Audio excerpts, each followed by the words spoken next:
There's a place I have found in the shade on the ground, far from all worries and troubling sound. When I go there to be by myself, only me, no one can guess what I came there to see. There's a sun in the sky, there's a cloud drifting by, all kinds of birds make you wish you could fly. And in the distance I see someone waving at me. I hope that it's you, but who else could it be? Assalamualaikum warahmatullahi wabarakatuh. Alhamdulillahirabbil alamin wa bihi nasta'inu ala umuri dunya waddin wassalatu wassalamu ala asrofil anbiya'i wal mursalin wa ala alihi wa sahbihi ajma'in, amma ba'du. Yang terhormat Kepala Sekolah SD 1 Bulak Ibu Sri Hidayati SPD, yang kami hormati Komite Sekolah SD 1 Bulak, yang kami hormati tamu undangan dan Bapak Ibu Guru SD 1 Bulak. Marilah kita panjatkan puji syukur kehadirat Allah SWT yang telah memberikan kita nikmat taufik serta hidayahnya, sehingga kita semua dapat berkumpul pada acara diseminasi pembelajaran pengalaman dan penerapan budaya positif oleh calon guru penggerak angkatan 5 kerjasama dengan KKG SD Negeri 1 Bulak, tanpa suatu halangan apapun. Salawat serta salam kita haturkan kepada junjungan kita Nabi Agung Muhammad Sallallahu Alaihi Wasallam yang telah kita nanti-nantikan syafaatnya kelak di yaumil qiyamah. Amin Allahumma amin. Di sini kami sebagai pembawa acara akan membacakan susunan acara pada siang hari ini. Acara yang pertama pembukaan. Acara yang kedua menyanyikan lagu Indonesia Raya. Acara yang ketiga doa. Acara yang keempat sambutan kepala sekolah. Acara yang kelima acara inti, yaitu diseminasi pembelajaran pengalaman dan penerapan budaya positif oleh calon guru penggerak angkatan 5 kerjasama dengan KKG SD Negeri 1 Bulak. Acara yang terakhir penutup. Marilah kita buka acara yang pertama dengan pembukaan. Kita mulai dengan bacaan umul kitab. Liridhoillah wa lisyafaati Rasulillah. Al-Fatihah. Bismillahirrahmanirrahim. Alhamdulillahirabbil alamin. Arrahmanir rahim. Maliki yaumiddin. Iyyaka na'budu wa iyyaka nasta'in. Ihdinas siratal mustaqim. Siratal ladzina an'amta 'alaihim ghairil maghdubi 'alaihim waladdallin. Amin. Demikian pembukaan tadi, semoga dapat memperlancar acara pada siang hari ini.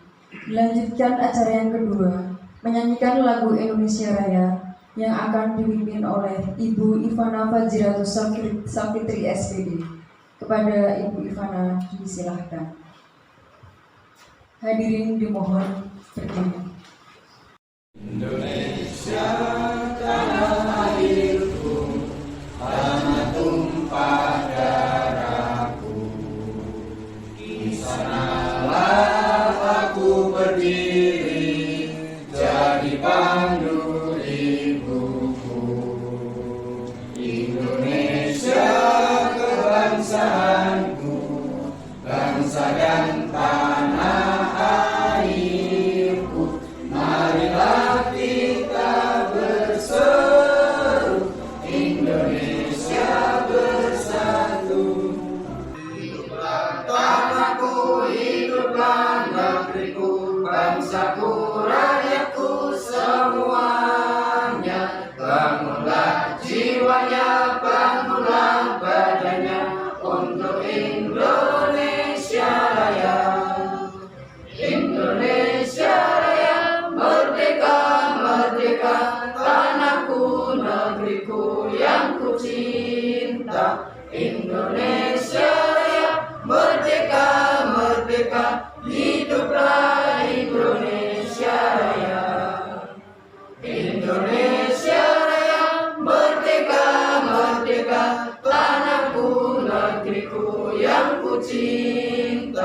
Indonesia Raya, merdeka, merdeka, hiduplah Indonesia Raya. Hadirin dimohon duduk kembali. Acara yang ketiga, doa yang akan disampaikan oleh Bapak Yasin Eza. Kepadanya disilahkan.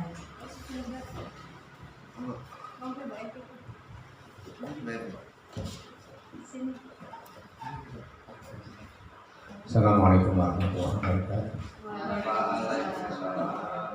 Al-Fatihah. A'udzubillahi minasyaitonir rajim. Bismillahirrahmanirrahim. Alhamdulillahirabbil alamin arrahmanir rahim maliki yaumiddin. Iyyaka na'budu wa iyyaka nasta'in ihdinas siratal mustaqim siratal ladzina an'amta 'alaihim ghairil maghdubi 'alaihim. Bismillahirrahmanirrahim. Allahumma shalli ala sayyidina Muhammad wa ala ali sayyidina Muhammad.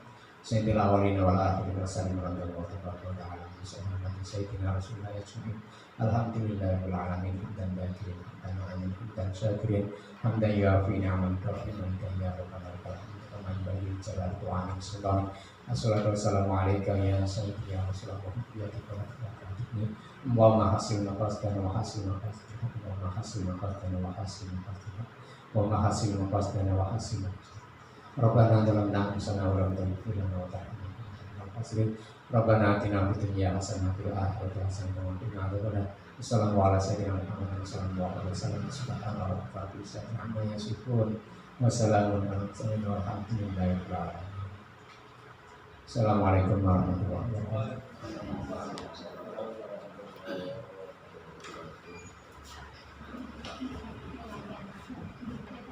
Terima kasih kami ucapkan.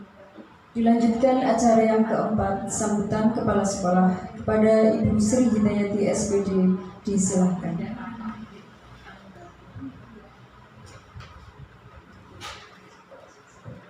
Bismillahirrahmanirrahim. Assalamualaikum warahmatullahi wabarakatuh. Yang saya hormati Bapak Ibu Guru SD Negeri Bula, yang saya hormati para undangan dan Komite SD Negeri 1 Bula yang saya hormati pula. Pertama-tama marilah senantiasa kita memanjatkan puji syukur kehadirat Allah Subhanahu wa Ta'ala yang telah melimpahkan banyak nikmat kepada kita semua, sehingga sampai dengan siang hari ini kita masih dapat menghadiri undangan dalam rangka acara diseminasi aksi nyata modul 1 calon guru penggerak dalam pembelajaran, pengalaman, dan penerapan budaya positif oleh Ibu Isra Komsatun. Salawat dan salam senantiasa kita sanjungkan kepada junjungan kita Nabi Agung Muhammad Sallallahu Alaihi Wasallam yang kita nantikan syafaatnya, insya Allah dia amin, Allahumma amin. Bapak Ibu yang berbahagia, pada siang hari ini alhamdulillah salah satu guru di SD Negeri 1 Bula ini, yaitu Ibu Isra Komsatun SPD, dapat menyelesaikan tugas-tugasnya sampai dengan tahap aksi nyata modul 1, yang mana ini harus diseminarkan dan pada siang hari ini bisa terlaksana diseminasi pada yang diselenggarakan di SD Negeri 1 Bula. Nah, calon guru penggerak ini adalah salah satu program pemerintah dalam rangka mengantarkan Bapak Ibu guru, tenaga kependidikan dalam meniti karirnya sebagai implementasi dalam kurikulum merdeka. Nah, mari kita semua agar bisa mengikuti kegiatan ini tidak hanya bagi Bapak Ibu guru yang ASN atau PNS, tetapi ini terbuka untuk semua guru, baik itu yang GTT, guru tidak tetap, maupun yang guru P3K. Nah, semoga dengan kegiatan ini Bapak Ibu dapat meningkatkan prestasi dalam dunia pendidikan dan memajukan dunia pendidikan kita saat ini. Sekarang mulai tahun ini, nanti kalau Bapak Ibu ingin melanjutkan karir sebagai kepala sekolah, calon kepala sekolah, ini adalah salah satu syaratnya menjadi guru penggerak. Oleh karena itu, nanti sudah tidak ada lagi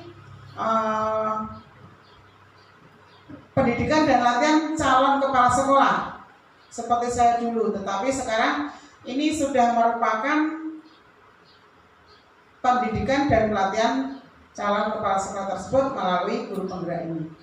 Nah, semoga Bapak Ibu guru di lingkungan Kecamatan Rawasari khususnya dan Ibu Isra Komsatun dapat melaksanakan dengan lancar, dimudahkan dan tanpa halangan apapun, dan semoga nanti lulus dan sukses.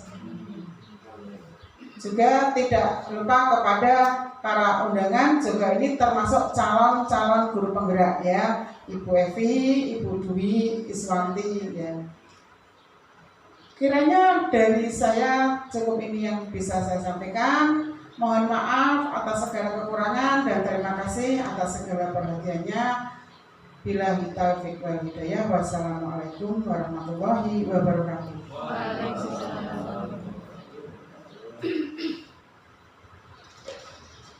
Kepada Ibu Sri Hidayati kami ucapkan terima kasih. Dilanjutkan acara yang kelima, diseminasi pembelajaran pengalaman dan penerapan budaya positif oleh calon guru penggerak angkatan 5 kerjasama dengan KKG SD Negeri 1 Bila yang akan disampaikan oleh Ibu Isra Komsatun SPD. Kepadanya disilahkan.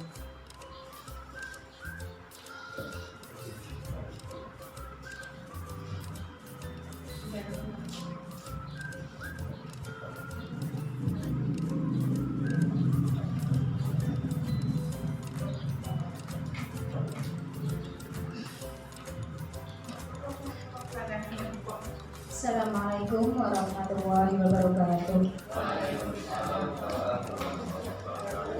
Bismillahirrahmanirrahim. Alhamdulillah wassalatu wassalamu la haula wala quwwata illa billah.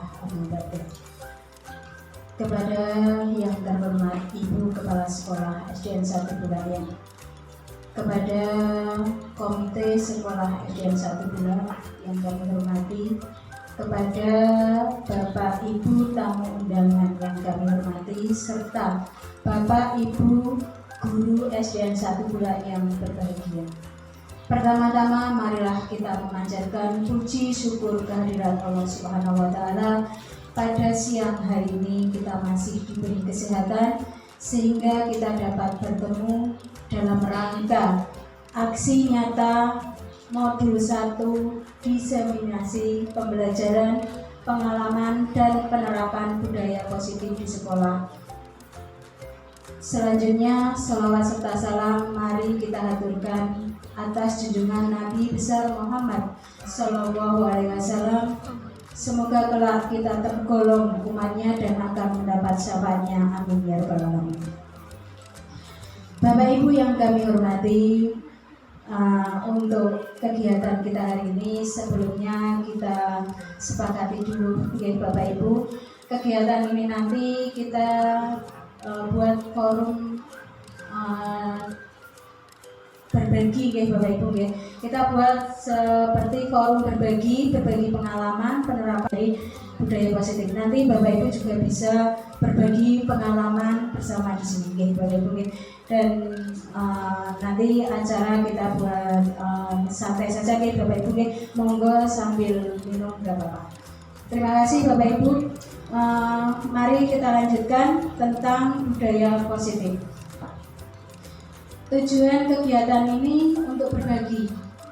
Jadi aksi nyata dari modul 1, alhamdulillah pendidikan guru penggerak yang nantinya kurang lebih selama 6 bulan ini sudah menyelesaikan modul 1, yaitu aksi nyata tentang budaya positif. Tapi sebelumnya izinkan Bapak Ibu, saya akan berbagi pengalaman saya mengikuti seleksi calon guru penggerak pada akhir tahun 2019 2021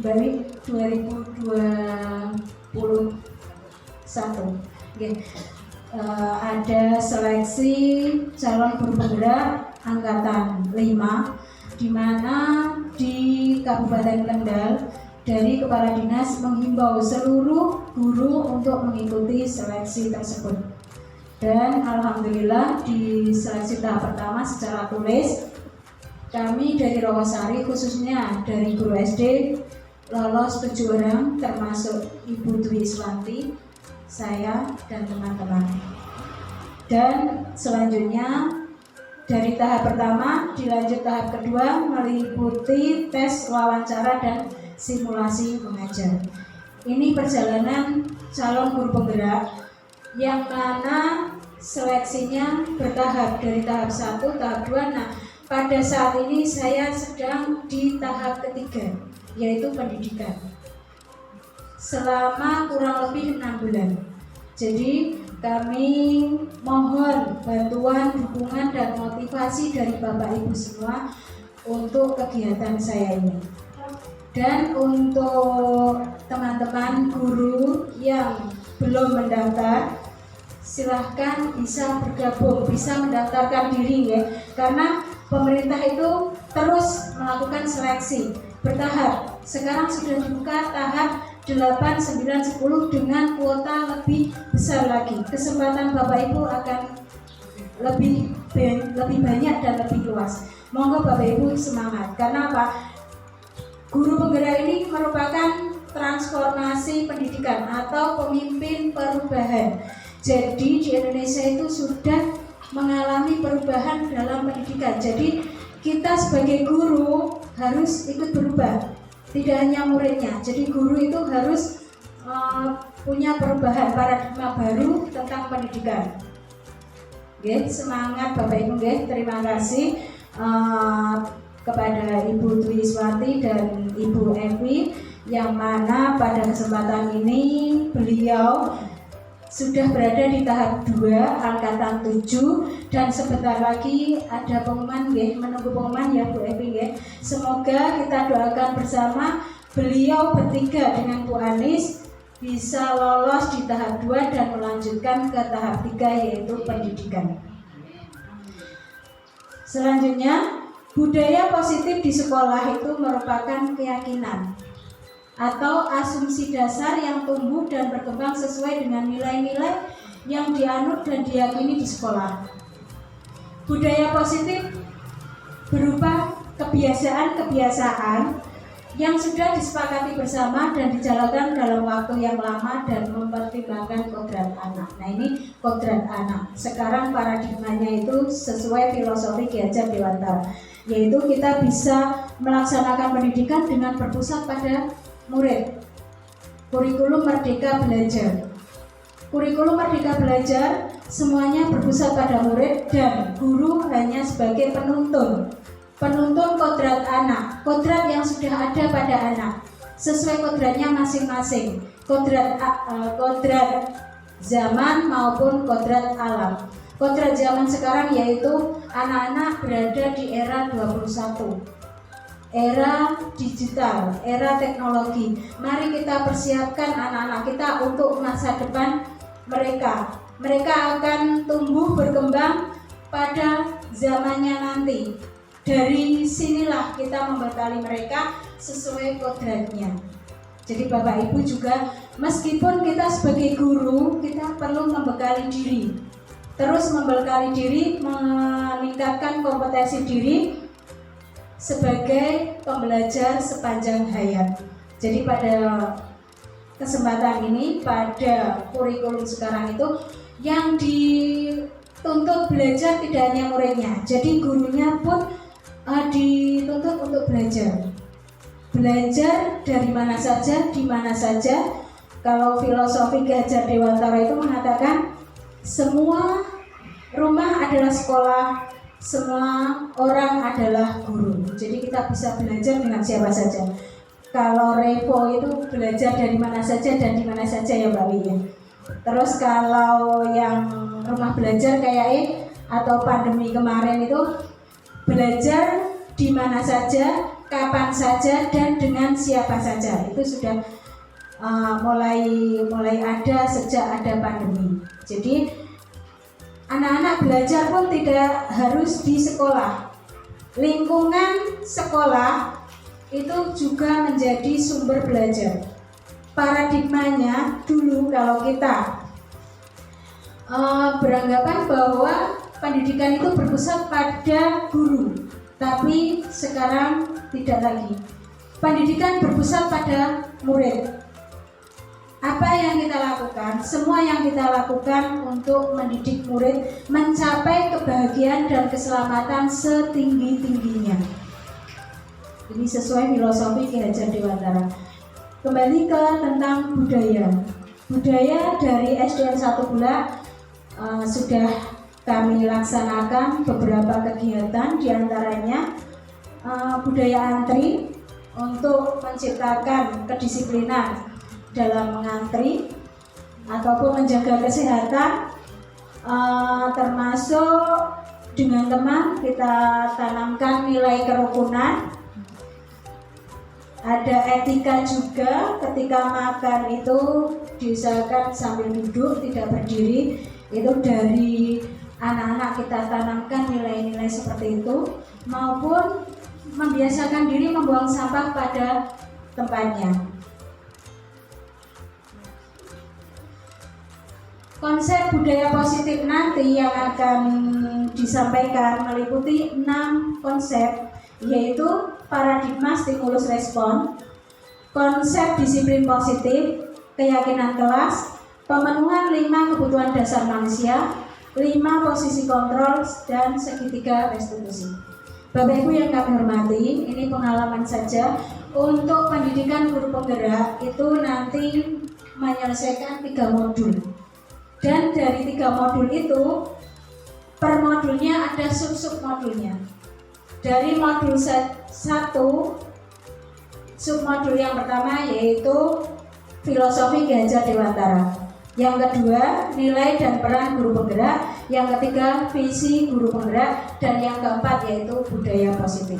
Di akhir setiap modul ada aksi nyata seperti ini. Nah, ini saya sedang berada di tahap modul 1 akhir dengan alur merdeka, Bapak Ibu. Alurnya merdeka, M-nya itu mulai dari diri, E-nya itu eksplorasi konsep, R-nya itu ruang kolaborasi, D-nya itu demonstrasi konseptual, E-nya yang kedua yaitu elaborasi pemahaman, dan A yang terakhir itu ini, aksi nyata. Itu alurnya nanti merdeka. Dan untuk pendidikan guru penggerak itu jadwal sudah tertata rapi atau terstruktur. Jadwal setiap hari itu ada. Setiap hari itu ada kecuali hari Minggu dan tanggal merah itu baru ada libur. Jadi setiap hari ada aktivitas Bapak Ibu. Tapi tetap semangat ya Bapak Ibu, jangan takut. Pasti Bapak Ibu bisa melaksanakan. Dan saya juga alhamdulillah meskipun dengan agak tertatih-tatih tetap semangat. Karena apa? Karena ini kegiatan yang memang sangat bermanfaat sekali. Kita kalau saya pribadi berpikir apa nantinya, apa yang hasil akhirnya itu seolah-olah itu mungkin urusan yang saya pikir di akhir. Yang penting dalam pendidikan ini akan banyak sekali ilmu yang bermanfaat, banyak sekali wawasan dari pendidikan guru penggerak ini. Jadi misalnya kok ada rumor yang disampaikan oleh Menteri Pendidikan atau pemerintah, itu mungkin kita tidak tahu, itu kita jalani saja. Kalau saya menjalani saja, pengennya pendidikan ini bisa saya jalani dan tugas yang ada saya selesaikan dan saya dapat selesai di kegiatan ini. Nanti kurang lebih sampai bulan Desember akhir baru selesai, 6 bulan. Dan untuk angkatan 7 kayaknya 9 bulan ya Mbak Edwin. Angkatan 7 9 bulan. Jadi angkatan sebelumnya 1, 2, 3, 4 itu memang 9 bulan.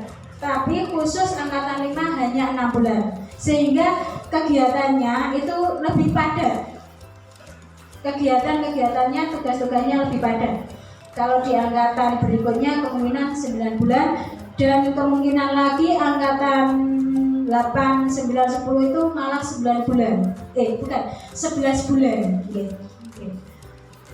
Paradigma stimulus respon, yang mana stimulus respon itu pemikiran kita sebelumnya, dan teori kontrol itu pemikiran yang ke depan, pemikiran yang lebih positif. Jadi mari kita berpikir lebih positif, kita bisa bergeser dari stimulus respon menuju teori kontrol. Yang pertama apa? Misalnya tentang realitas kita, kebutuhan kita sama. Itu kadang-kadang orang menganggap kebutuhan setiap orang itu sama, tapi pada teori kontrol kebutuhan setiap orang itu berbeda-beda. Kadang-kadang dari sudut pandang saja pada stimulus respon orang menganggap semua sama, melihat seseorang itu hal yang sama. Tapi pada teori kontrol setiap orang memiliki gambaran yang berbeda. Pendapat orang berbeda-beda, pandangan orang berbeda-beda. Stimulus respon, perilaku buruk dilihat sebagai suatu kesalahan. Perilaku buruk dilihat sebagai suatu kesalahan, tapi pada teori kontrol setiap perilaku memiliki tujuan. Apapun yang dilakukan meskipun kita anggap buruk, salah, itu pasti punya tujuan. Nah, ini satu lagi Bapak Ibu. Orang lain bisa mengontrol saya, tapi sebenarnya pada teori kontrol yang bisa mengontrol diri sendiri adalah kita sendiri. Orang lain tidak bisa memaksa atau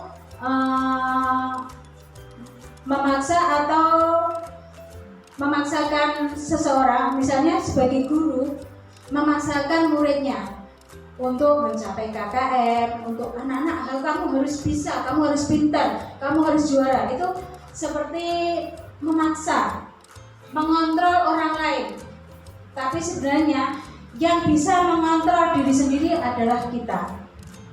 Dan kita sebagai pendidik kepada anak, kita hanya bisa menuntun tumbuh kembang anak sesuai kodratnya. Sedangkan kodrat anak itu berbeda-beda.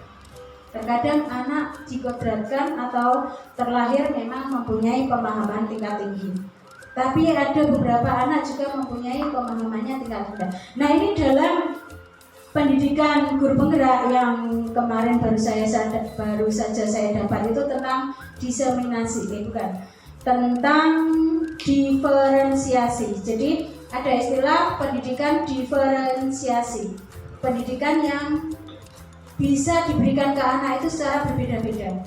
Jadi anak bisa dikelompokkan sesuai kebutuhan mereka.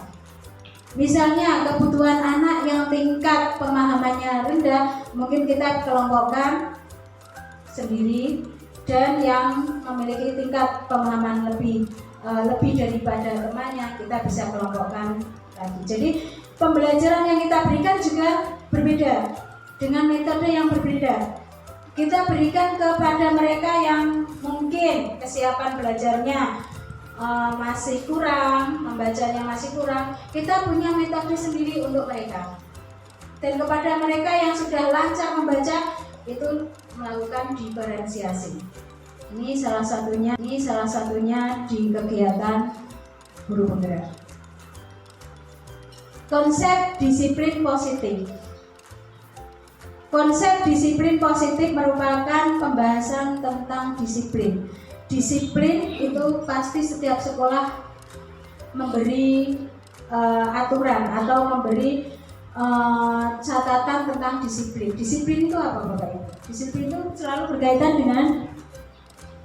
dengan peraturan, dengan tindakan, hukuman, penghargaan dan sebagainya. Ini lebih ke kita menghindari sebuah hukuman. Jadi kita kadang-kadang berlaku disiplin untuk menghindari hukuman, atau kadang-kadang kita melakukan disiplin untuk mendapatkan penghargaan. Kalau disiplin sendiri itu sebenarnya sebuah tindakan yang menuju keyakinan di mana dia hargai, dia yakini mencapai tujuan yang mulia.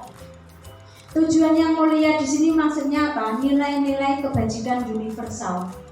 Nilai-nilai kebajikan universal diantaranya itu, kalau sekarang itu profil pelajar Pancasila nih Bapak Ibu. Profil pelajar Pancasila ada 6, yaitu apa Bapak Ibu? Beriman, bertakwa, bergotong royong, wawasan global, bernalar kritis. Itu profil pelajar Pancasila. Jadi tujuan pendidikan sekarang yaitu menciptakan profil pelajar Pancasila. Anak-anak bisa memiliki sikap seperti rasa hormat, integritas, itu dari kita Bapak Ibu. Dari kita yang menuntun mereka. Anak-anak sudah mempunyai kodratnya masing-masing, sudah mempunyai sikap watak masing-masing, tapi kita sebagai guru menebalkan sikap yang sudah positif pada anak. Kita tidak bisa merubah sikap anak, tapi kita hanya bisa menebalkan laku anak yang sudah positif. Itu maksudnya seperti itu. Misalnya anak bisa memiliki rasa hormat, menghargai antar sesama. Itu kita sebagai guru bisa menjadi teladan, memberi contoh kepada mereka. Karena anak-anak itu identik dengan meniru. Nggih Bapak Ibu nggih. Anak itu identik dengan meniru, suka meniru apa yang dilakukan oleh orang dewasa. Ketika Bapak Ibu guru, antar sesama guru ada rasa hormat, menghargai, anak itu akan meniru apa yang dilakukan Bapak Ibu di sekolah. Dan motivasi perilaku manusia pada sebenarnya itu memiliki 3 tujuan. Semua yang dilakukan manusia itu tujuannya 3, yaitu tadi misalnya tentang hukuman. Karena kalau kita dihukum pasti ada rasa kurang nyaman gitu Bapak Ibu. Dihukum pasti, dan itu anak itu merasa down atau minder atau turun mentalnya ketika dihukum, apalagi hukuman itu di depan teman-temannya. Nah, biasanya manusia atau siapapun melakukan perilaku, satu, motivasinya yaitu untuk menghindari ketidaknyamanan atau menghindari hukuman. Itu merupakan motivasi yang dari luar. Untuk mendapatkan imbalan, nah ada lagi yang ingin mendapatkan imbalan. Biasanya anak-anak berangkatnya pagi ya, supaya nanti tidak telat, tidak terlambat. Nanti Bapak Ibu akan beri hadiah berupa apapun, mungkin sekadar permen. Jadi anak-anak itu punya semangat, besok aku paling pagi supaya dapat hadiah lebih. Nah itu kadang-kadang semangatnya seperti itu. Ini penghargaan. Selanjutnya, untuk menjadi orang yang mereka inginkan dan menghargai diri sendiri dengan nilai-nilai yang mereka percaya. Nah ini motivasi yang ketiga, ini motivasi yang dari dalam diri masing-masing, motivasi internal. Mereka ingin menjadi diri sendiri, menghargai diri sendiri. Berangkat awal dia tergerak dari dalam diri sendiri, bukan karena dorongan dari orang lain, bukan karena hukuman maupun bukan karena penghargaan. Ada istilah hukuman, penghargaan, dan restitusi. Seperti tadi ada hukuman dan penghargaan. Biasanya hukuman itu menyakitkan. Karena apa? Hukuman itu dilakukan satu arah, hanya dari guru ke siswa. Sedangkan siswa tidak ada kesepakatan lebih dulu, hanya dengan tiba-tiba menerima. Ini hukuman. Misalnya, pagi terlambat sekolah, kamu berdiri dulu di bawah tiang bendera. Terlambat 10 menit, kamu berdiri 10 menit. Misalnya seperti itu. Ini sebuah hukuman. Nah, hukuman seperti itu kira-kira menumbuhkan sikap perubahan kepada anak atau tidak, Bapak Ibu? Misalnya anak hanya diberi hukuman berdiri, terlambat 10 menit, berdiri 10 menit, terlambat setengah jam, berdiri setengah jam di bawah tiang bendera dengan berpanas-panasan. Kira-kira anak merasa paling di kongatik tok, besok aku terlambat sudah tidak apa-apa, berdiri santai saja. Malah senang, kadang-kadang malah senang tidak ikut upacara, tidak ikut pembelajaran di kelas. Jadi dia mungkin di bawah tiang bendera sambil bermain-main begitu. Jadi hukuman seperti itu tidak merubah sikap anak. Kadang-kadang anak tidak jera, tidak takut. Kadang-kadang malah bisa mengulangi lagi dan mengulangi lagi. Karena apa? Hukuman itu terkadang tidak memberi solusi, Bapak Ibu. Hukuman tidak memberi jalan keluar. Jadi anak kenapa ketika diberi hukuman, anak bisa mengulang lagi perbuatannya, mengulang lagi dan mengulang lagi, karena dia tidak tahu jalan keluar atau solusi dari perbuatannya. Nah, ini hukuman. Penghargaan juga sama, diberikan kepada seseorang atau kelompok jika melakukan suatu keunggulan di bidang tertentu. Ketika melakukan keunggulan maupun melakukan hal yang positif, terkadang kita bisa memberikan penghargaan. Tapi penghargaan ada kalanya kurang efektif, Bapak Ibu. Ketika penghargaan kita berikan dalam jangka waktu pendek, itu mungkin bisa untuk memberi semangat kepada mereka. Tapi ketika penghargaan itu kita berikan dalam jangka waktu panjang, anak menjadi ketergantungan. Anak bisa melakukan disiplin karena ada penghargaan. Ketika tidak ada penghargaan, kadang-kadang anak kembali lagi ke semula. Kayaknya seperti itu, Bapak Ibu. Atau kurang lebihnya anak-anak kita di sekolah panjenengan yang sudah kita praktekkan itu, yang saya sendiri di kelas saya sendiri itu, anak-anak masih seperti itu, mengulang lagi perbuatannya, mengulang lagi kesalahannya dan seterusnya. Tapi di kegiatan ini solusinya yaitu tentang restitusi. Jadi bukan lagi hukuman maupun penghargaan, tapi lebih ke restitusi. Karena apa? Restitusi ini proses menciptakan kondisi untuk murid memperbaiki kesalahannya, sehingga mereka bisa kembali ke kelompok mereka dengan karakter yang lebih kuat. Ini pendapat dari Gosen. Jadi restitusi itu suatu tindakan yang memberi solusi kepada anak, memperbaiki kesalahan anak, sehingga anak bisa kembali ke komunitasnya atau kelompoknya. Contohnya, anak-anak kita melakukan kesalahan berkelahi dengan temannya. Anak itu merasa identitas dia itu gagal. Karena apa? Ketika berkelahi pasti kita mengatakan itu salah. Mungkin apa, Bapak Ibu? Pasti salah, salah. Nah, ketika salah, anak dituduh salah, itu anak merasa gagal identitasnya. Ketika kita sebagai orang dewasa terus menggali, mencari kesalahan dia akan terus makin gagal identitasnya.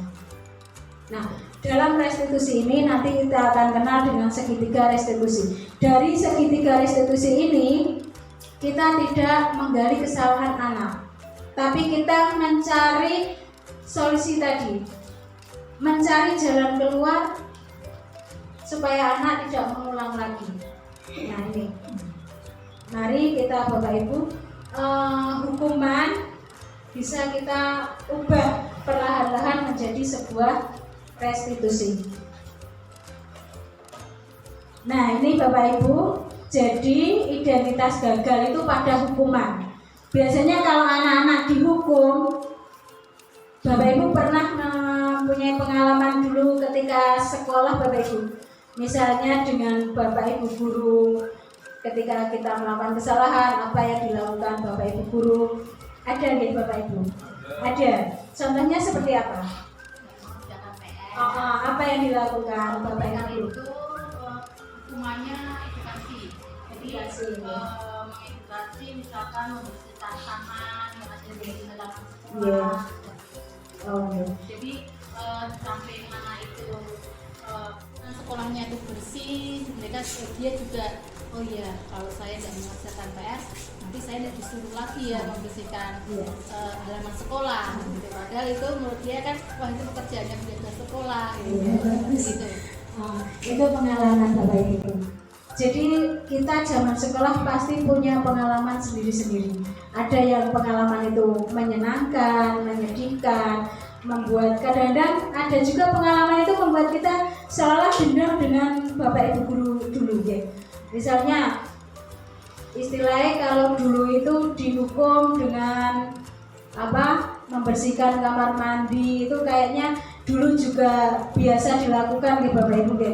Nah itu kadang-kadang anak merasa dendam, merasa benci kepada Bapak Ibu guru yang menghukum. Ini pengalaman ini dari anak akan terbawa sampai mereka dewasa. Ini hukuman. Jadi hukuman itu yang seperti tadi saya sampaikan menyakitkan, menyakitkan dan kadang-kadang memang harus terjadi karena hukuman itu satu arah. Sebagai murid hanya menerima dan guru yang memberikan, hanya satu arah. Jadi ada yang tersakiti, istilahnya seperti itu. Setiap yang mendapat hukuman merasakan tidak nyaman dalam waktu jangka panjang. Dari zaman sekolah sampai dewasa akan teringat, oh aku dulu ketika sekolah pernah dihukum seperti ini. Itu akan teringat sampai dewasa.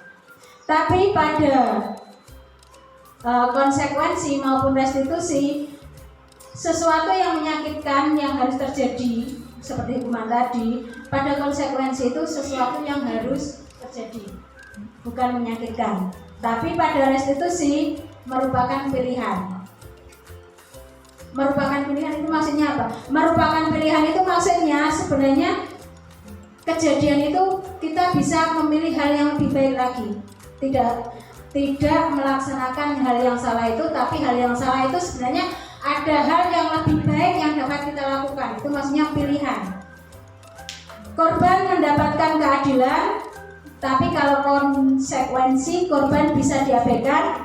Tapi ketika restitusi korban mendapatkan ganti. Jadi ketika restitusi berlaku, rusak memperbaiki, hilang mengganti. Nah seperti itu. Misalnya anak terlambat 10 menit ketika pembelajaran, biasanya apa yang dilakukan Bapak Ibu guru? Misalnya ada anak di kelas Bapak Ibu guru terlambat 10 menit. Itu kira-kira apa yang akan dilakukan? Apa Bu? Misalnya ketika kita berikan hukuman restitusi kepada anak terlambat datang 10 menit.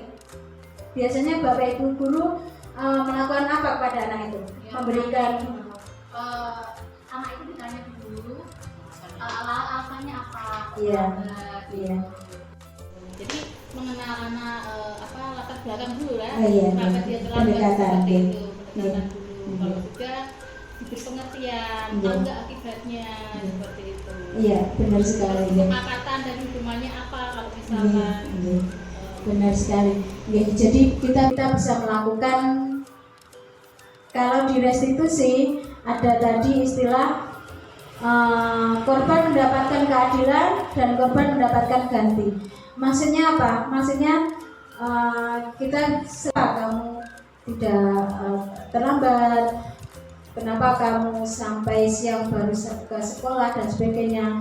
Kita bisa menerima alasan kenapa anak berbuat seperti itu. Selain itu, misalnya anak terlambat 10 menit ketika pembelajaran sudah dimulai, kita bisa mengganti. Menggantinya apa?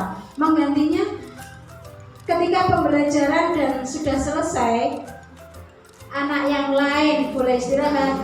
Yang terlambat tadi dengan mengganti belum istirahat sampai 10 menit lebih untuk menyelesaikan tugas-tugasnya. Mungkin bisa seperti itu. Karena apa? Karena di sini rusak mengganti, hilang mengganti, rusak memperbaiki. Jadi misalnya 10 menit terlambat, bisa dilakukan mengganti waktu belajarnya 10 menit. Ketika teman-temannya sudah beristirahat, khusus yang terlambat bisa istirahat lebih 10 menit dibandingkan teman-teman yang mungkin seperti itu. Selanjutnya Bapak Ibu, hukuman atau konsekuensi. Mari Bapak Ibu kita bermain tebak-tebakan ya Bapak Ibu. Ini ada di slide. Tebak-tebakannya kita pilih. Ini konsekuensi atau hukuman. Misalnya nomor 1. Kira-kira hukuman atau konsekuensi Bapak Ibu? Nomor 1 apa ya? Hukuman ya. Mencatat 100 kali di dalam buku kalimat saya tidak akan terlambat lagi. Saya tidak akan terlambat lagi. Saya tidak akan terlambat lagi. Dulu pernah, saya juga pernah seperti itu. Dan sebagai guru saya juga pernah meniru hal seperti itu. Saya berikan kepada anak ketika terjadi seperti itu, menulis kata itu sampai 100 kali. Kira-kira ada efeknya? Efeknya ada ya? Ada dampaknya ada? Mungkin bisa besok dia datang lagi, terlambat lagi, nanti saya tak nulis lagi. Mungkin seperti itu. Karena ini sifatnya hukuman, bukan konsekuensi. Terus yang kedua itu kira-kira apa ya? Hukuman. Yang ketiga, membersihkan coretan yang dibuatnya di papan tulis. Nah ini konsekuensi. 4, konsekuensi. 5 lebih ke mana? Lebih ke konsekuensi Bapak Ibu. Karena apa? Dia kehilangan waktu bermainnya. Ya, jadi tidak dihukum, dia hanya mendapat konsekuensi. Kalau yang 6, hukuman jelas sekali. Membersihkan WC sekolah karena mematahkan pensil teman. Yang dipatahkan pensil, tapi yang dibersihkan kok WC. Nyambung enggak Bapak Ibu? Enggak nyambung ya? Kan enggak nyambung, itu hukuman. Kadang-kadang memberikan hukuman tapi tidak sesuai dengan yang dilakukan. Yang dipatahkan pensil berarti merusak. Kalau merusak bisa mengganti atau memperbaiki, bukan malah membersihkan WC. Kalau yang nomor 7 Bapak Ibu, konsekuensi, benar. Bedanya apa? Kok nomor 7 konsekuensi dan nomor 1 itu hukuman? Oh iya, betul sekali, tepat. Jadi kenapa sama-sama lari mengelilingi lapangan, tapi yang nomor 7 itu konsekuensi dan yang nomor berapa tadi 2 itu hukuman? Karena apa?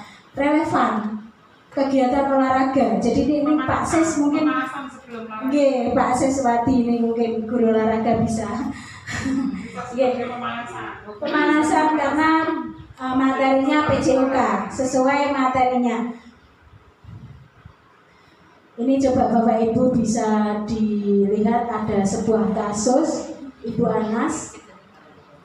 Ibu Anas mengajar kelas 2.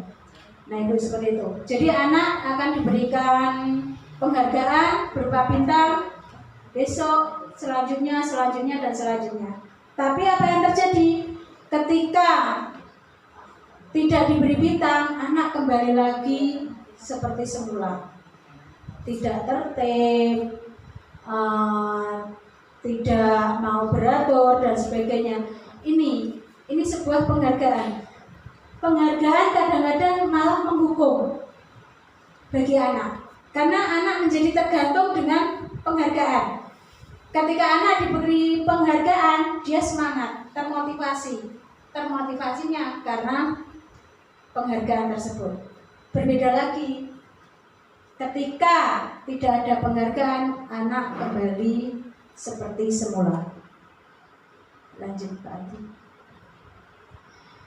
Nah ini, penghargaan itu memiliki pengaruh jangka panjang, jangka pendek, atau penghargaan itu kadang-kadang tidak efektif atau kurang efektif. Satu, penghargaan kadang-kadang bisa merusak hubungan. Merusak hubungan ini maksudnya apa? Penghargaan itu bagi mereka yang sukses, bagi mereka yang unggul, bagi mereka yang berprestasi. Tapi Bapak Ibu pernah membayangkan kira-kira anak kita yang mungkin kurang berprestasi, tidak memiliki kemampuan, itu juga punya perasaan enggak Bapak Ibu? Punya nggih Bapak Ibu nggih?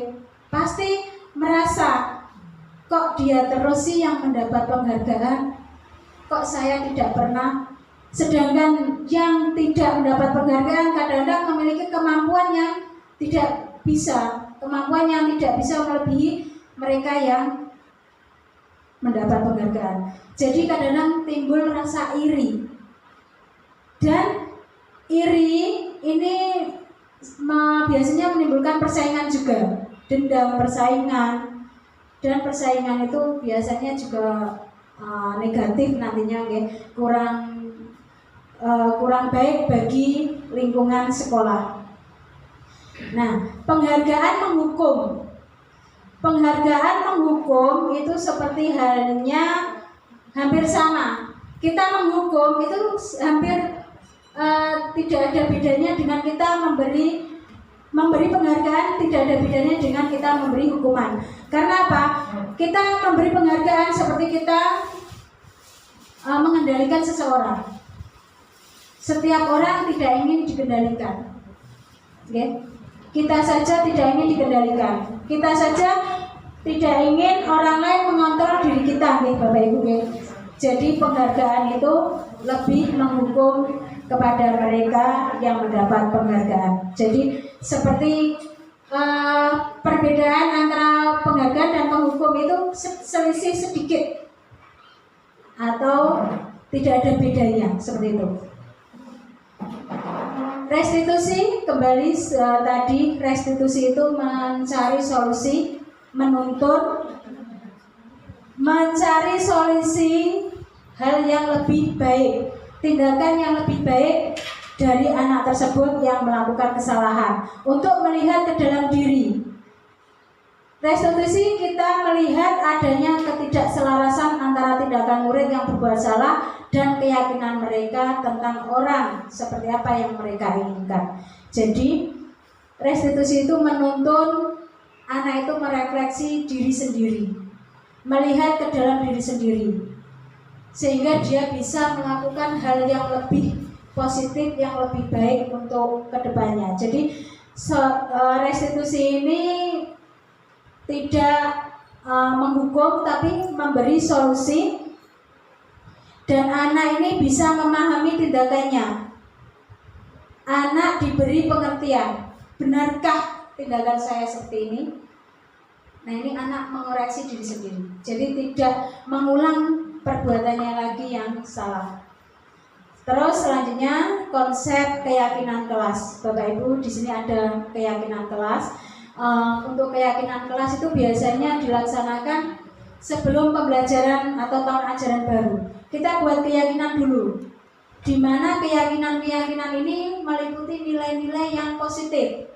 Misalnya, kita membuat keyakinan tidak menggunakan kata yang negatif. Jangan, maksudnya kita diusahakan tidak menggunakan kata jangan berlari-lari. Nah, itu biasanya kan anak jangan berlari-lari, misalnya anak kecil jangan berlari-lari. Kalau kita gunakan kata positif, sebaiknya jalan saja. Kata jangan kita hilangkan, sebaiknya jalan saja. Nah, seperti itu. Itu maksudnya keyakinan kelas. Misalnya jangan berkelahi. Nah, itu kata-kata jangan berkelahi. Tapi di keyakinan kelas kita bisa ubah kalimatnya. Bermain dengan rukun. Keyakinan kelas bisa diperlihatkan Pak Adi. Bermainlah dengan rukun. Nah, seperti ini. Di slide keyakinan kelas tersendiri. Jadi di kelas saya ini sudah saya buat keyakinan kelas, diantaranya masuk kelas sebelum pembelajaran dimulai. Sudah nggak apa-apa. Jadi keyakinan kelas nggak apa-apa, kembali lagi ke yang tadi. Keyakinan kelas, misalnya kita membuat kalimat jangan terlambat ya, tidak seperti itu. Kalimatnya bisa kita ubah. Masuk kelas sebelum pembelajaran dimulai, otomatis kita tidak terlambat. Itu sudah memiliki makna tidak terlambat. Masuk kelas sebelum pembelajaran dimulai. Nah, terus mengawali dan mengakhiri kegiatan dengan berdoa. Belajar dengan semangat, menyimak pelajaran yang disampaikan guru. Ada biasakan senyum, sapa dan salam, dan seterusnya, menghormati orang lain. Bisa dilanjutkan. Jadi keyakinan kelas itu bisa kita bentuk, bisa kita buat dengan disepakati bersama. Kita buat guru dan siswa semua terlibat. Dan keyakinan kelas ini kita buat tidak perlu banyak. Yang sekiranya bisa dihafal, mudah dihafal oleh semua siswa maupun warga kelas. Ya, Bapak Ibu bisa membuat keyakinan nanti ketika anak melakukan kesalahan kita bisa menanyakan kepada mereka keyakinannya apa. Kok kamu sampai berkelahi seperti ini? Kok kamu sampai terlambat seperti ini? Keyakinan kelas kita apa yang sedang kita sepakati seperti itu. Nah, ini mari Bapak Ibu bisa mengisi tabel yang masih kosong, yaitu tabel nilai kebajikan yang akan dituju. Misalnya kalau kembalikan barang ke tempatnya itu kerapian. Selain kerapian mungkin tanggung jawab nih Bapak Ibu ya. Dilarang mengganggu orang lain. Nilai kebajikannya menghormati orang lain. Hadir di sekolah 15 menit sebelum pembelajaran dimulai. Disiplin. Bisa kita buat kalimat seperti itu. Dilarang melakukan kekerasan, rukun. Kita harus empati, rukun. Nah, ada lagi dilarang menggunakan narkoba. Jelas untuk keyakinan kita, yaitu untuk kesehatan. Nilai kebajikan yang dituju yaitu untuk kesehatan. Dan seterusnya. Ini tabel kebajikan yang dituju. Yang kelima, yang keempat yaitu 5 kebutuhan dasar manusia. Manusia memiliki kebutuhan dasar yang sangat mendasar. Apapun yang dilakukan manusia itu untuk memenuhi 5 ini: bertahan hidup, penguasaan, kasih sayang, kebebasan, dan kesenangan. Misalkan anak melakukan berkelahi, bahasanya nukari, apa ya? Nukari. Nah, itu kira-kira kebutuhan apa yang sedang mereka penuhi? Kasih sayang, perhatian. Iya betul. Ini lebih ke penguasaan. Jadi dia itu ingin menguasai orang lain. Dia melakukan perkelahian dengan seolah-olah dia itu paling menunjukkan. Seperti itu. Mungkin kurang lebihnya seperti itu. Terus ada yang ingin kasih sayang. Kadang-kadang kalau anak kelas 1 itu Bapak Ibu masih caper minta perhatian dengan Bapak Ibu guru. Ketika seperti Bu Aziza juga sama di kelas 1 ya. Kalau punya cepet baru, punya apa baru, selalunya ini Bapak Ibu guru itu memberi perhatian. Ketika tidak memberi ketika Bapak Ibu guru tidak memberi perhatian, anak-anak akan merasa menangis. Nah, pernah seperti itu Bu, untuk yang kelas 1 terutama. Nah, kelas 1 itu sering sekali anak merasa nangis karena kurang diperhatikan. Kadang-kadang ketika Bapak Ibu guru di depan kelas, anak maju satu persatu, tidak mau kalau kelas 1, maunya dekat semua dengan ibu gurunya atau bapak gurunya. Oke, kelas 1 itu seperti itu, karena mereka masih ingin kasih sayang dan rasa diterima. Pemenuhan 5 kebutuhan dasar. Terus yang konsep selanjutnya yaitu 5 posisi kontrol. 5 posisi kontrol ini posisi kita kalau itu sebagai guru. Posisi kita sebagai guru memiliki 5 posisi, yaitu penghukum, tadi penghukum jelas. Yang selanjutnya yaitu pembuat merasa bersalah. Nah ini, kenapa kok bisa pembuat merasa bersalah? Misalnya seperti ini, kamu kok terlambat. Kalau kamu terlambat seperti ini, nanti ibu guru ditegur oleh kepala sekolah. Nah ini seolah-olah panjenengan ditegur kepala sekolah karena salah dia. Bu, kenapa kelas jenengan anak-anaknya kok gaduh? Kenapa anak-anaknya kok banyak yang ramai, berkelahi dan sebagainya? Otomatis ibu gurunya bisa seperti ini.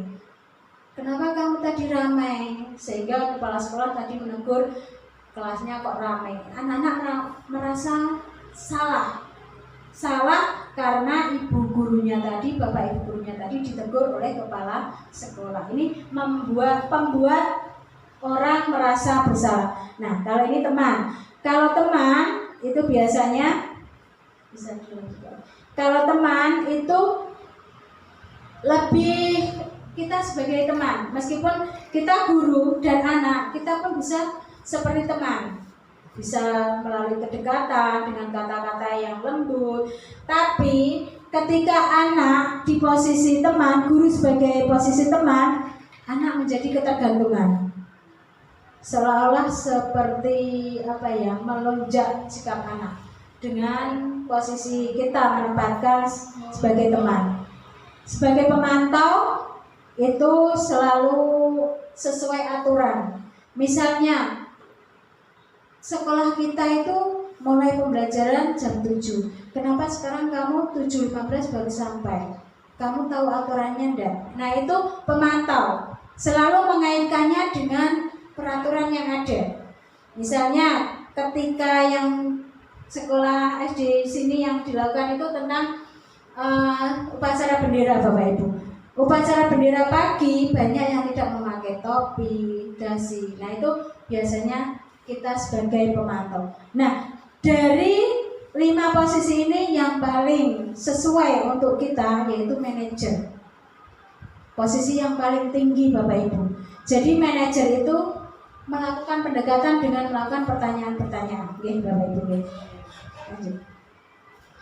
Yang keenam yaitu segitiga restitusi. Tadi sudah kenal tentang segitiga restitusi.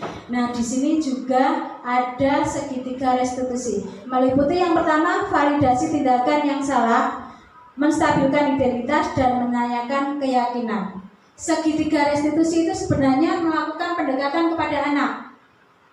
Jadi ketika anak melakukan salah, kita tidak langsung menghukum Bapak Ibu, tapi kita melakukan segitiga restitusi. Posisi kita sebagai manajer tadi. Jadi yang pertama kita stabilkan identitas. Anak yang berbuat salah dia sudah otomatis merasa, apalagi dipanggil guru ke kantor, anak itu sudah tahu, oh aku salah ini. Identitas dia itu kita stabilkan dulu.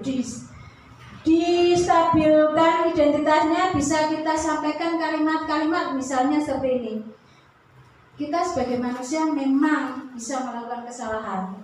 Setiap manusia itu pasti mempunyai salah. Nah ini akhirnya anak itu merasa, oh iya benar kata Bapak Ibu tadi, bahwa setiap orang itu pasti melakukan kesalahan. Itu identitasnya stabil dulu. Jadi jangan kita tekan anak ketika mereka dalam keadaan identitas gagal. Jangan ditanya, kamu kok salah terus, kenapa sih? Kenapa kamu melakukan hal ini? kamu tidak merasa kalau yang kamu sakiti itu sakit.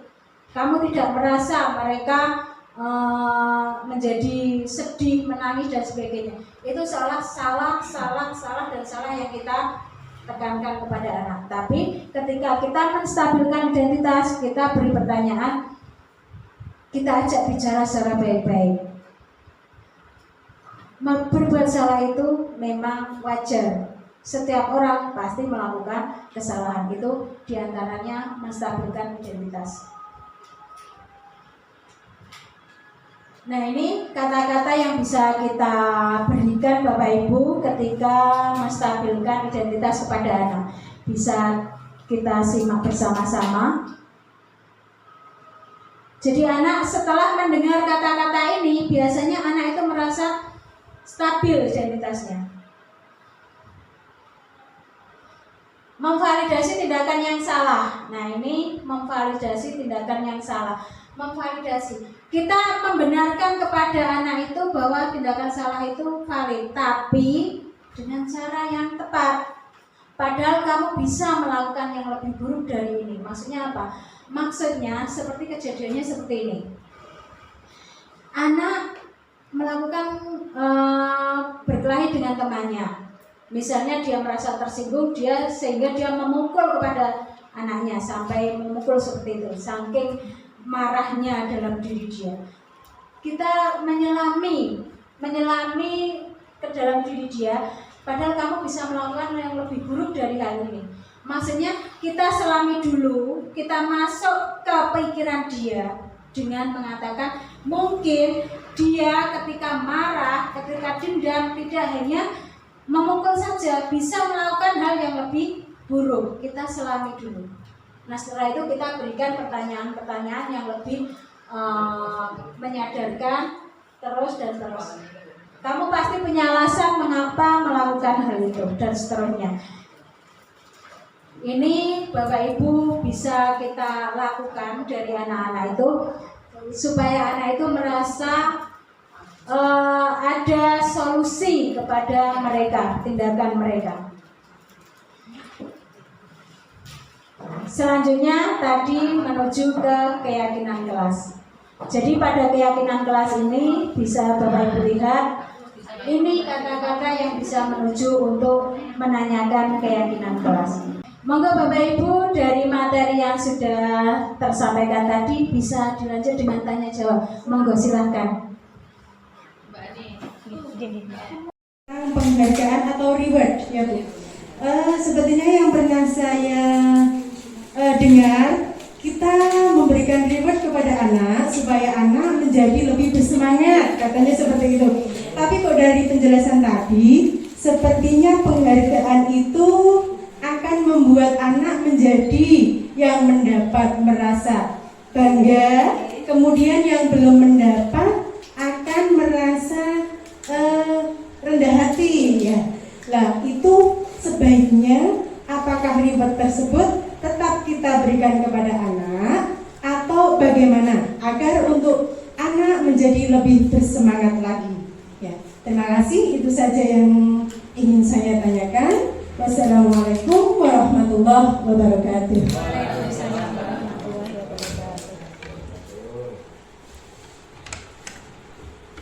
Ya, terima kasih Ibu Anis. Kan bahwa reward itu diberikan untuk pemberi semangat. Betul sekali.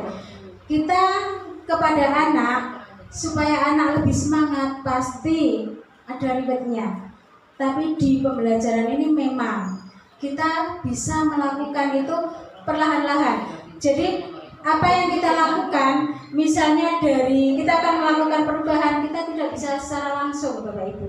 Dan ketika kita melakukan hal yang otomatis langsung dan secepat kilat, anak juga merasa karena dari kebiasaan dan tiba-tiba berhenti, itu anak juga merasa kurang bersemangat, langsung berubah mental dia. Tapi kita bisa melakukannya dengan perlahan-lahan. Jadi kita bisa melakukan hal itu jangan langsung maksudnya seperti itu.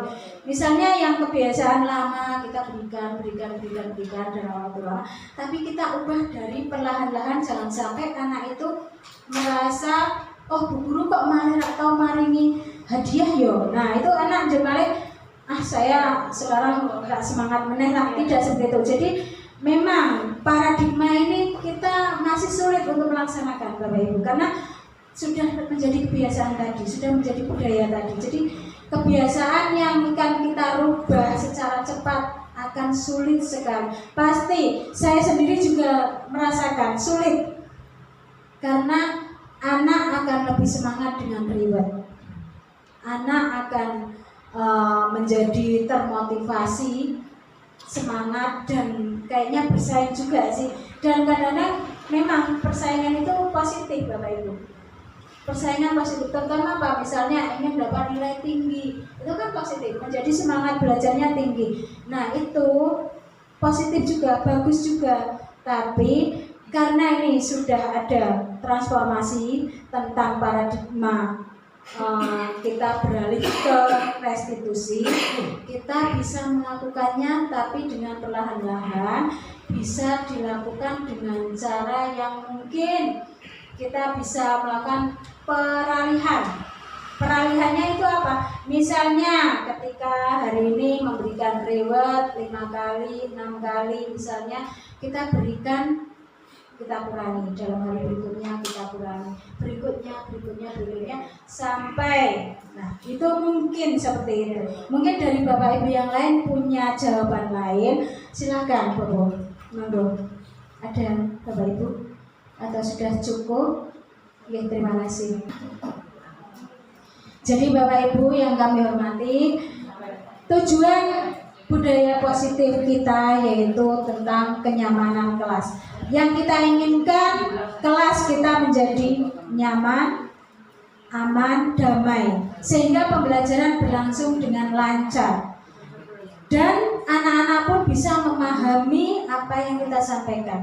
Jadi budaya positif ini mari bisa kita laksanakan bersama-sama. Mari kita rubah paradigma dari penghukum, kita bisa merubah menjadi manajer. Kita ubah paradigma tentang hukuman penghargaan menjadi sebuah restitusi. Demikian Bapak Ibu yang dapat kami sampaikan. Terima kasih Bapak Ibu atas perhatian panjenengan semua, dan semoga apa yang kami sampaikan bermanfaat bagi Bapak Ibu dan menambah wawasan maupun ilmu dari Bapak Ibu. Terima kasih. Wassalamualaikum warahmatullahi wabarakatuh.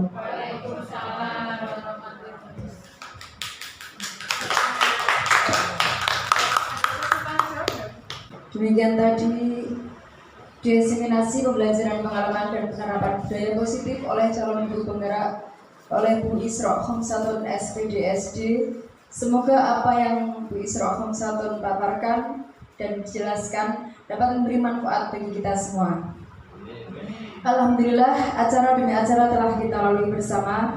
Mari kita tutup acara pada siang hari ini dengan bacaan hamdalah bersama. Alhamdulillahirabbil alamin. Saya selaku pembawa acara mohon maaf atas salah kata dan perbuatan. Wallahul muwaffiq ila aqwamit thoriq. Wassalamualaikum warahmatullahi wabarakatuh. Waalaikumsalam.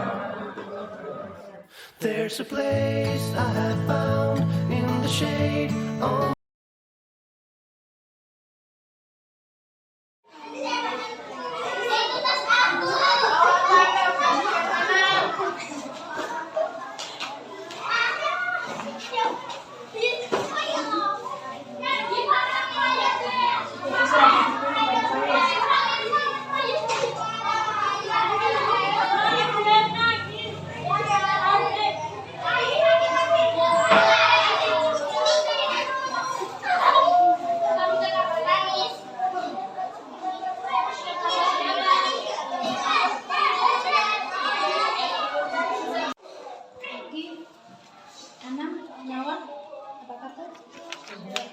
sehat. Kalian dari bermain tadi. Bermain apa tadi? Bermain bersama teman-teman. Mainnya seru pasti ya. Seru.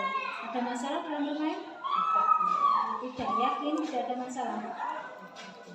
Tapi tadi ibu dapat laporan kamu membuli teman kamu, benarkah?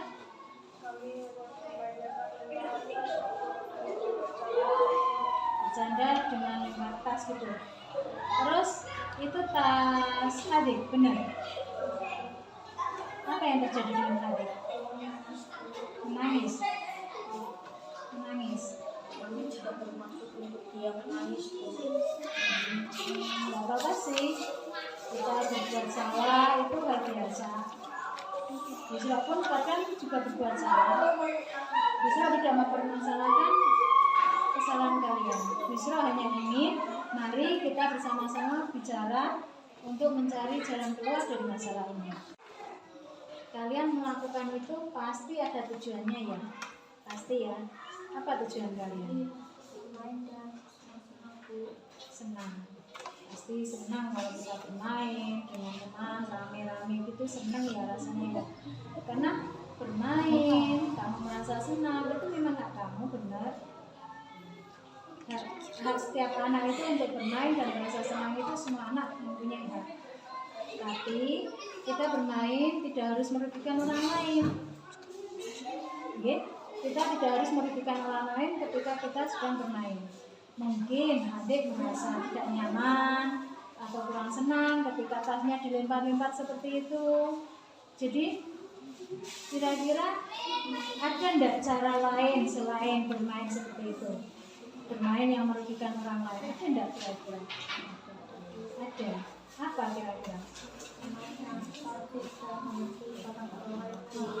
Pasti kita harus menghargai barang milik orang lain, karena kita pun ingin barang kita, milik kita dihargai oleh orang lain. Seperti kalian punya barang, inginnya dihargai oleh orang lain. Jadi sebelum barang milik kita dihargai oleh orang lain, kita pun harus menghargai barang milik orang lain. Bisa ya? Menurut kalian, keyakinan kelas mana yang belum kalian punya?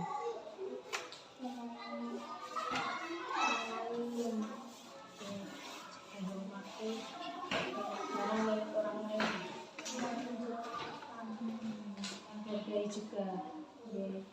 Jadi kelas kita sudah sepakat, sudah yakin bahwa dengan teman kita harus menyayangi dan rukun pastinya ya. Jadi ketika bermain, belajar dengan teman-teman, dengan semua saja, siapa saja kita harus rukun. Karena kelas kita ingin kelas yang seperti apa?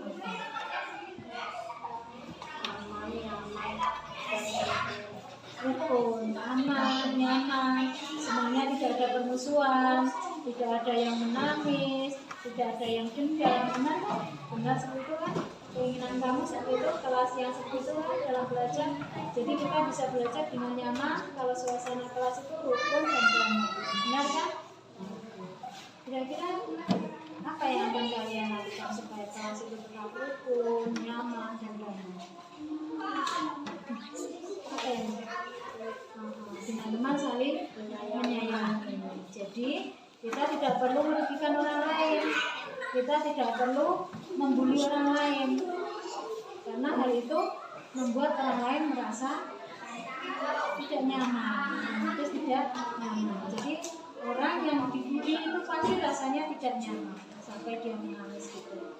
Ya, jadi menurut kalian kapan kalian akan mulai melakukan hal-hal yang lebih baik, lebih positif?